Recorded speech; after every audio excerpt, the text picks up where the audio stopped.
अस्सलाम वालेकुम। तो कैसे हैं आप लोग दोस्तों।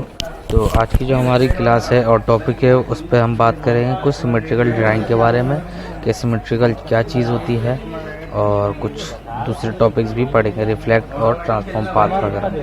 तो सिमेट्रिकल टूल की तरफ चलते हैं। सिमेट्रिकल बेसिकली टूल नहीं है, सिमेट्रिकल बेसिकली एक ड्राइंग है। तो वो डिपेंड करती है आपके डिज़ाइंस पे। तो डिज़ाइंस क्या किस तरीके से यूज़ कर सकते हैं हम अपने डिज़ाइन में, इसको वो इस तरीके से यूज़ कर सकते हैं कि जैसे मैंने यहाँ पे कुछ एग्जांपल्स बनाई हुई हैं। तो सिमेट्रिकल बेसिकली आपके डिज़ाइन को बैलेंस करता है, टॉप बॉटम भी करता है, लेफ़्ट राइट भी करता है, और उसको आप रिफ्लेक्ट भी कर सकते हैं। जैसे कि लेफ़्ट साइड पर है उसी का रिफ्लेक्शन आपको राइट साइड पर मिल जाता है। और कुछ इस तरीके से रेडियल स्टाइल में आप बना सकते हैं सिमेट्रिकल डिज़ाइन, जो कि आपके डिज़ाइन को बेसिकली बैलेंस कर रहा हो। तो ये देखें, ये ऊपर और नीचे अपने डिज़ाइन को बैलेंस कर रहा है। और ये इसी तरीके से यहाँ पर भी अपने डिज़ाइन को, अगर मैं ये करके थोड़ा सा इधर कर देता हूँ उसको, और इसको मैं कर देता हूँ यहाँ पर एक छोटा डिज़ाइन बनाता हूँ, तो ये देखें ये बेसिकली बैलेंस है। बैलेंस किस तरह से है, अगर मैं यहाँ पर कंट्रोल R प्रेस करता हूँ, रूलर ले लेता हूँ, यहाँ पर मैं इसके 2 हाफ पीस भी कर देता हूँ, तो ये बैलेंस रहेगा दोनों साइड पे। इस तरफ भी इसका यही डिज़ाइन होगा और इस तरफ भी इसका यही डिज़ाइन होगा। इसी तरह से अगर यही मैं इसके हाफ कर देता हूँ तो सेम चीज़ इसकी रिफ्लेक्शन यहाँ पर आएगी, इसकी रिफ्लेक्शन यहाँ आएगी, और सेम चीज़ यहीं पे रिफ्लेक्ट हो रही होगी। इसी तरह से जो चीज़ इस तरीके से लेफ़्ट साइड पर अपना एक्शन दे रही है, तो उसी तरीके से उसी चीज़ को रिफ्लेक्ट कर दिया गया और राइट साइड पे उसकी रिफ्लेक्शन चली गई। इस तरह से हम अपने सिमेट्रिकल डिज़ाइन में इन चीज़ों को यूज़ कर सकते हैं डिज़ाइन को बैलेंस करने के लिए, तो वो एक अच्छी और खूबसूरत चीज़ बन जाती है।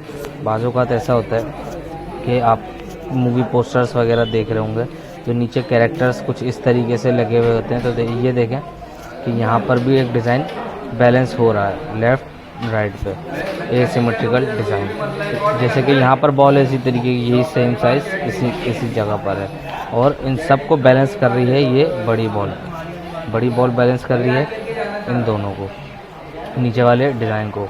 मूवी पोस्टर देखोगे ऊपर एक बड़ी इमेज लगी होती है और नीचे की तरफ छोटे प्लेयर्स की इमेज लगी हुई होती है। इसी तरीके से यहाँ पर भी होती है कि बाज़ों का 4 प्लेयर हैं या 2 प्लेयर्स हैं यहाँ पर, तो एक फेस यहाँ पर होता है, एक का फेस यहाँ होता है, और ऊपर एक बड़ी इमेज लगी होती है। तो उसमें भी इसी तरह से सिमेट्रिकल डिज़ाइन यूज़ हुए होते हैं। बाकी आप ज़रूर इस पर प्रैक्टिस करें, अपना डिज़ाइन बनाएं।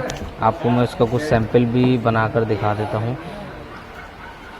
ये देखें, ये मैंने एक डिज़ाइन ऑलरेडी बनाया हुआ था, पहले प्रैक्टिस कर रहा था तो बना लिया था, कुछ ऐसा ख़राब सा बेकार सा। फॉर एग्ज़ाम्पल मैंने ये मैं हटा देता हूँ, डिज़ाइन एक बना लिया। तो इसी की जब मैं कॉपी करूँगा ऑल्ट प्रेस करके, तो ये देखें बिल्कुल सेम डिज़ाइन हो गया। ये सिमेट्रिकल डिज़ाइन हो गया कि यहाँ से भी सेम, लेफ़्ट से भी सेम और राइट से भी सेम। इसी की अगर मैं नीचे कॉपी ले लेता हूँ, थोड़ा सा इसको मैं सेट कर लेता हूँ, तो ये देखें हर तरह से ये अपना डिज़ाइन बैलेंस हो रहा है। तो इस तरीके से आप अपना सिमेट्रिकल डिज़ाइन बना सकते हैं। ये ज़्यादातर आपके प्रिंटिंग वगैरह में जो प्रिंट्स होते हैं कपड़ों पर, फैब्रिक्स पर, तो उसके लिए यूज़ किया जाता है सिमेट्रिकल डिज़ाइन, ताकि आपका डिज़ाइन, आपके डिज़ाइन की जो क्वालिटी है, स्टैंडर्ड है, वो बैलेंस रहे। उसके अलावा हम चलते हैं रिफ्लेक्ट की तरफ। अगर जैसे कि मैं ये एक टूल डिज़ाइन ले लेता हूँ और मैं इसको कर देता हूँ ट्रांसफॉर्म में जाके रिफ्लेक्ट, तो रिफ्लेक्ट में हमारे पास यहाँ पे काफ़ी सारी प्रॉपर्टीज़ आ जाती है। ये पूरा रिफ्लेक्ट पैनल आ जाता है। अगर मुझे शॉर्टकट करना है तो मैं सिंपल इसकी यहाँ पर एक कॉपी लूँगा, या मैं इस पर कोई दूसरा डिज़ाइन बनाता हूँ ताकि आपको आसानी रहे। पेन टूल ले लेता हूँ। पेन टूल लेने के बाद यहाँ पर मैं कुछ ऐसे डिज़ाइन कर लेता हूँ। इसका यहाँ पे वी बना लिया, और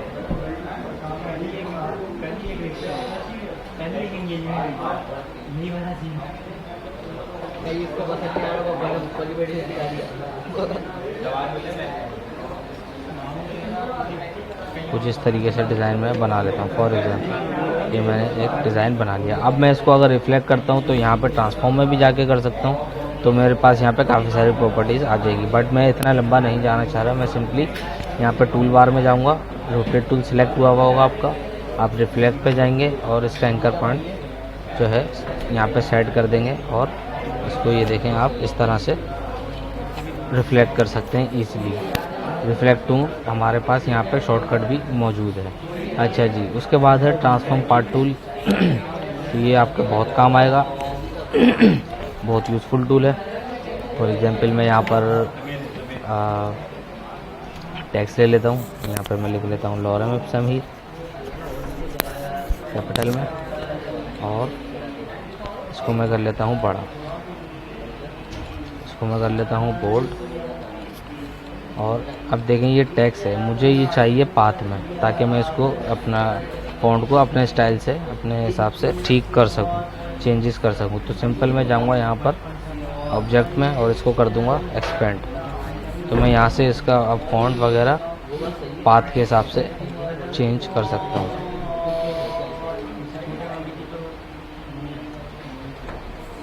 किसी भी तरह इसी तरीके से आप अपने पाथ को भी चेंज कर सकते हैं। अगर ये फॉर एग्जांपल मैंने ये बना लिया, इसको मैं स्ट्रोक दे देता हूँ और बढ़ा देता हूँ, 5 कर लेता हूँ या 10 कर लेते हैं। तो सिंपल में जाऊँगा ऑब्जेक्ट में और इसको एक्सपेंड करूँगा, फिल एंड स्ट्रोक बोथ, और ये देखें ये हमारा स्ट्रोक से फिल में कन्वर्ट हो गया। ये देखें इस तरह से। और मैं इसको कंट्रोल जी करता हूँ तो ये देखें ये यहाँ पर सिर्फ ये एक एंकर पॉइंट है। अगर मैं इसको करता हूँ तो ये देखें पूरा पाथ हमारा आगे पीछे हो रहा है। अगर मैं इसको यहाँ पर सिर्फ एक्सपेंड कर लूँगा तो मेरे पास ये फिल मौजूद आ जाएगी इसमें। मैं सिंपल यहाँ से इसका डिज़ाइन चेंज कर सकता हूँ। तो ये थी हमारी आज की क्लास। उम्मीद है आप लोगों को मज़ा आया होगा, सिमेट्रिकल डिज़ाइन समझ आया होगा। अगर कुछ नहीं समझ आया तो वो भी आप पूछ लें, ज़रूर पूछें और सर्चिंग भी करें इस पर, और अपना काम ज़रूर अच्छे से अच्छा बनाने की कोशिश करें। नेक्स्ट वीडियो में मुलाकात होगी। अल्लाह हाफ़िज़।